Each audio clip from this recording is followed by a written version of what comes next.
there was this one meme that I saw back in the day. No, not back in the day, maybe 5 years ago.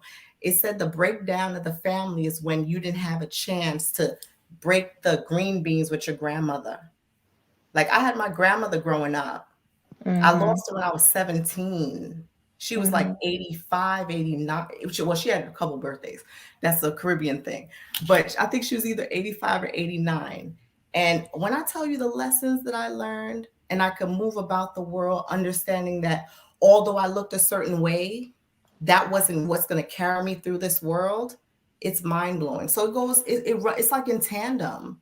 You're taught about yourself by your first community, which is the family.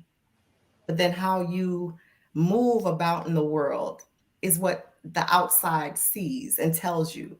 And I think because I'm from New York, you have to have a thick skin and you have to be able to move a certain way. So it's so important to have those lessons. But I think it's time for us to find ways to bring those specific role models and figures back into the home. So I think another thing that you might have to approach is what type of relationships do women have with men? Because a man can't protect you if you don't want to allow him to protect you. But if women have already a very toxic type of relationship with men and they feel like all men do is come and hurt people, it's like if a stranger walks up to you, you automatically think this person is trying to harm me. You know what I'm saying? Or this person is, even like if it's simple something of them holding the door. So, I think like that. I think the way that we look at things in our community is very toxic anyway.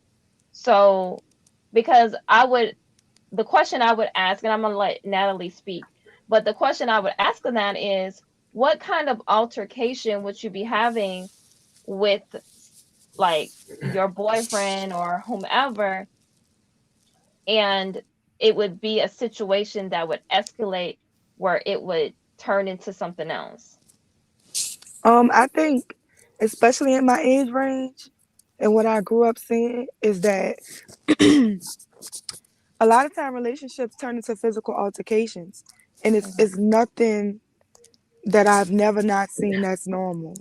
Because I've seen like girls fight with their boyfriends, especially in New Orleans. Like the girls, they fight men all the time. So it's Hmm. like a lot of times people won't step into the situation because I've seen people, really lose their lives by stepping into another person's situation so many times. So many times it could be a life or death situation just because you're trying to step in and protect and squash some type of differences. And a person will take it up with you and take your life because they just feel like you're not supposed to be in their business. So when I seen the extreme side of that, it does make you, second guess, should I step in? You know what I'm saying? Because Hmm. another thing is just like, if it's like my sister and her dude, or my friend and her dude, they might wind up not liking me just because I interfere. You see what I'm saying? They Hmm. might, or it might be brothers or a brother and a sister fighting, and because brothers and sisters they fight all the time too, and it's like you jump into that and then they turn around and now they on you. So I've seen that just do a full circle. Okay. All right. So, well, I'm gonna go ahead. Natalie, peace, Natalie. Thank you for coming out. Hey everyone. So, for me, when I think about protection and when it comes to, let's say, Black women per se, I think it goes back to the breakdown of the first community that you have. Unfortunately, back in the day, you could think about, the specific roles that were in your household were necessary for you to feel protection.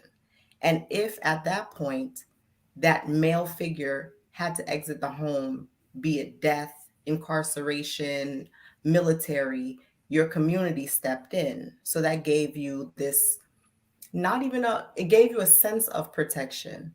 But I think even at these days, well, in these days, individuals don't talk to each other. Chances are you don't know the person who lives next door to you. So oftentimes there's a breakdown in communication. I remember the days of block parties where you could easily come together with people that lived around you. You would share stories. It goes back to what you're saying earlier in terms of how we passing down legacy, how we having those conversations. There's a complete breakdown. It'll take years for us to figure out how to get back to that place. But I think when it goes back to not recognizing we don't have connection, it's more on a survival level. You won't find individuals wanting to protect each other because they don't have the connection. It's more difficult to say, I'm going to step in and risk my life for someone who may not even take value in me Mhm. sacrificing or laying my life down for you. I find it more oftentimes women band together. I could even use an experience yesterday that I noticed. Um, a man literally was bumping women back and forth out of the subway. It blew me away. He went toe to toe with a woman, was ready to fight her, and not one man stepped in. Now, this goes away from how a woman looks. That's Mhm. secondary. But when Right. you think about a man wanting to fight a woman and all the women banded together, like you're about to get your ass beat if you try that, it blew me. But I saw sisterhood in that moment.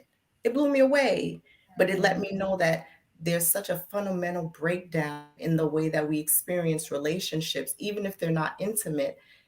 It'll be harder for you to see someone say, I'm going to lay my life down or I'm going to protect you, this, that, and the third. But when it goes back to pretty privilege and seeing a woman who may just happen to look attractive, that's a gift and a curse. Because at the same time, you may be afforded specific privileges just off the strength of what you look like. Those same aesthetics can make you a target for assault, for we know what else, and other types of horrible behavior. So it's pretty difficult when you're looking at it from the layered approach. I think overall the community is so broken up, and however you want to look at community, we have to get to a point where it's more like I have to save myself before I'm over here trying to save you. And it's not even being selfish. It's about saying, I need to be honest with myself. I don't know the person that lives down the street from me anymore. It's one of those situations. So I think we have a lot of work to do when it comes to protection and even what we define as protection and who we expect to protect us. If we go to institutions, think about how a Black woman will go into a hospital and chances are she's going to die because Mhm. of, lower level medical care. We think about the justice system, how that might adversely affect. There's so many levels to it, but it's a conversation that's needed, but it's mind blowing when you just see it on a like anecdotic level. It's mind blowing. So, Natalie, in your opinion, who should be protecting us? I think it's difficult to say that I want the man that's sitting next to me to protect me because Mhm. I carry my mace. And I hear Cheryl when she talks about conceal and carry, because it's coming to a point where you Mhm. it's just almost disgusting when you see what women have to deal with out here. But it's not to say every man is the perpetrator. There's a lot of mental health illness that's running rampant. I see it on a daily basis in New York, and I happen to work in the field, so it's totally different. But when it comes to protection, it would be a situation where you would hope that young women, if we're going to speak about young women, that they have the opportunity to learn what protection looks like so they're not chasing it. It Mhm. goes back to even what Cheryl was saying. You're in a domestic incident with your man and someone's trying to save your life and you're over here having Stockholm syndrome, messing around, going back to the man that's abusing you. So it's more about Right. those lessons. How are we getting taught to be protected? How are we getting taught to respect ourselves? And that runs the gamut. Black, brown, white, well, whatever, different types of women. It looks, Mhm. it's one of those things that's important. And it's more about where is the message coming from. So if we had strong centers, if we had elders passing those messages to tell us like, girl, don't allow this man to touch you or hit you, and it be understood that they're trying to help you, we might be in a better place. I think there was this one meme that I saw back in the day. No, not back in the day, maybe 5 years ago. It said the breakdown of the family is when you didn't have a chance to break the green beans with your grandmother. Like I had my grandmother growing up. I lost her when I was 17. She was like 85, 89. Well, she had a couple birthdays. That's a Caribbean thing. But I think she was either 85 or 89. And when I tell you the lessons that I learned, and I could move about the world understanding that although I looked a certain way, that wasn't what's going to carry me through this world. It's mind blowing. So it's like in tandem. You're taught about yourself by your first community, which is the family. But then how you move about in the world is what the outside sees and tells you. And I think because I'm from New York, you have to have a thick skin and you have to be able to move a certain way. So it's so important to have those lessons. But I think it's time for us to find ways to bring those specific role models and figures back into the home.